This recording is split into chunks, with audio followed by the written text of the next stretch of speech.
জালিয়াতি ও লুটপাটে দেউলিয়া হওয়ার পথে দেশের অন্তত 10টি ব্যাংক। পরিস্থিতি এতটাই নাজুক যে গ্রাহকের অর্থ ফেরত দিতে পারছে না কেউ। আর এই উদ্ভূত পরিস্থিতি নিয়ে সংবাদ সম্মেলনে এই তথ্য জানিয়েছেন বাংলাদেশ ব্যাংকের গভর্নর। তিনি বলেছেন, গ্রাহকের আস্থা ফেরাতে বাড়ানো হয়েছে ডিপোজিট ইন্স্যুরেন্স স্কিম। শৃঙ্খলা ফেরাতে 10 দিনের মধ্যেই কাজ শুরু করবে টাস্ক ফোর্স।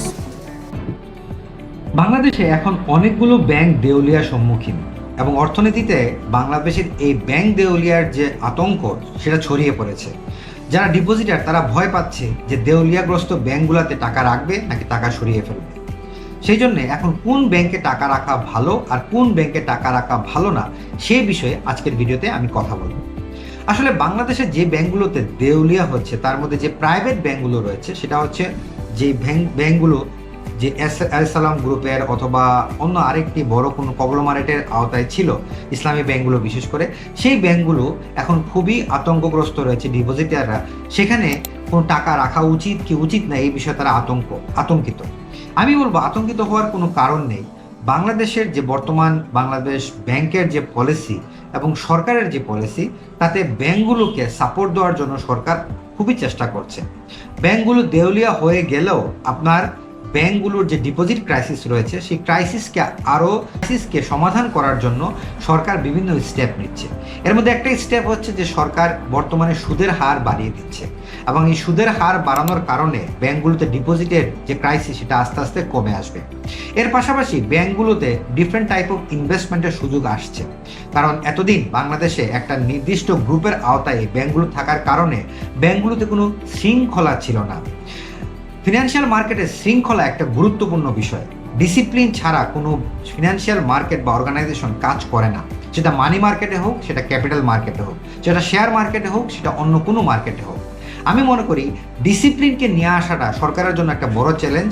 আর আপনারা জানেন যে এখন বর্তমানে ব্যাংক কমিশন করা হচ্ছে এবং ব্যাংক সংস্কারের জন্য অলরেডি একটা কমিশন করা হয়েছে। তো অলরেডি অ্যানাউন্সড হয়েছে, আমাদের সেকেন্ড মিটিং হলো আজকে। আমার ধারণা এই কমিশন করার মাধ্যমে সরকার চেষ্টা করছে ব্যাংক থেকে যে প্রবলেমগুলো রয়েছে, অর্থাৎ ব্যাংকের যে বিশৃঙ্খল অবস্থা রয়েছে সেখান থেকে ধীরে ধীরে ব্যাংকগুলোকে উত্তরণ ঘটানোর। আপনারা জানেন যে ব্যাংকের যেটা বোর্ড অফ ট্রাস্টি অথবা বোর্ড অফ গভর্নর্স তাদেরকে চেঞ্জ করা হয়েছে, বোর্ড অফ ডিরেক্টরদের চেঞ্জ করা হয়েছে এবং তার মাধ্যমে একটা সিগন্যাল দেওয়া হচ্ছে ডিপোজিটারদেরকে যে ডিপোজিটাররা যেন ভয় না পায়, ব্যাংকগুলোকে তার রাইট ট্র্যাকে ডিসিপ্লিনে আনার জন্য সরকারের অকৃত্রিম চেষ্টা চলছে। আমার মতে বাংলাদেশে এখন ভয় না পেয়ে আস্থার দরকার। আর আপনি যদি আস্থা রাখেন আপনার ব্যাংকগুলোর উপরে, ব্যাংকগুলো খুব দ্রুত সেখান থেকে বেরোয় আসতে পারবে এবং আমার মনে হয় বাংলাদেশের বর্তমান যে অর্থনৈতিক যে সচল গতি রয়েছে আস্তে আস্তে ব্যাংকগুলো তার আগের অবস্থায় ফিরে আসতে সক্ষম। আমরা দেখেছি বাংলাদেশে এখন বর্তমানে বিভিন্ন দেশ ইনভেস্টমেন্ট করার ব্যাপারে আগ্রহ প্রকাশ করছে। এর পাশাপাশি বিভিন্ন দেশ এখন বাংলাদেশের বিভিন্ন জায়গাতে ইনভেস্টমেন্ট করছে। যখন ইনভেস্টমেন্টগুলো করবে তখন তাদের এই ব্যাংকিং চ্যানেলের মাধ্যমে টাকা বা লোন প্রবাহ আরও আসবে, তখন ব্যাংকের লিকুইডিটি ক্রাইসিসটা আস্তে আস্তে কমে আসবে। এবং আমরা জানি যে রেমিটেন্স একটা অন্যতম শক্তিশালী হাতিয়ার বাংলাদেশের, সেটাও ধীরে ধীরে বাড়ছে।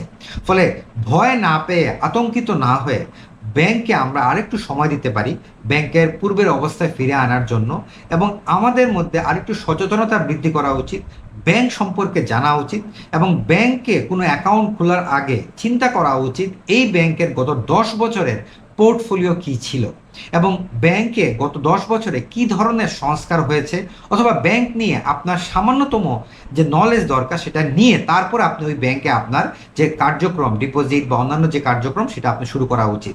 এতদিন আমরা অজ্ঞতার কারণে, ফিনান্সিয়াল লিটারেসির কারণে যেখানে সেখানে যেমন তেমনভাবে ইনভেস্টমেন্ট করা, ব্যাংকগুলোকে বিভিন্ন সময় আমরা ব্যবহার করেছি বিভিন্ন গ্রুপ দ্বারা, এর কারণে ব্যাংকের মধ্যে একটা অনাস্থা তৈরি হয়েছে। সেই অনাস্থা থেকে ফিরে আসার জন্য আমাদের দরকার ব্যাংকে একটা সুশৃঙ্খল পরিবেশ এবং সেটা সরকার করছে। আর আমাদের দরকার ধৈর্য ধারণ করা যাতে ব্যাংকগুলো তার আগের অবস্থায় ফিরে আসে। আমার মতে ব্যাংকগুলো এখন যে অবস্থায় চলছে তাতে আস্তে আস্তে দেউলিয়া থেকে সরে আসবে এবং ভয়ের কোনো কারণ নেই, কারণ বাংলাদেশ ব্যাংক চাচ্ছে ব্যাংকগুলোকে সহায়তা দিতে এবং ডিপোজিটারদেরকে সহায়তা দিতে। তাই ভয় না পেয়ে আস্থা রাখুন ব্যাংকগুলোর উপরে এবং আমার মতে আরেকটু ফিনান্সিয়ালি আপনি লেখাপড়া করুন, জানুন যে ব্যাংকে কোনো জায়গায় ইনভেস্ট করার আগে, নিজের ক্যাপিটালটাকে কোনো জায়গায় রাখার আগে ওই প্রতিষ্ঠান সম্পর্কে আরেকটু নলেজ নিয়ে তারপর ওই ব্যাংকে আপনার পরবর্তী কার্যক্রম শুরু করুন। আজকে এই পর্যন্তই, নেক্সট ভিডিওতে আবার দেখা হবে।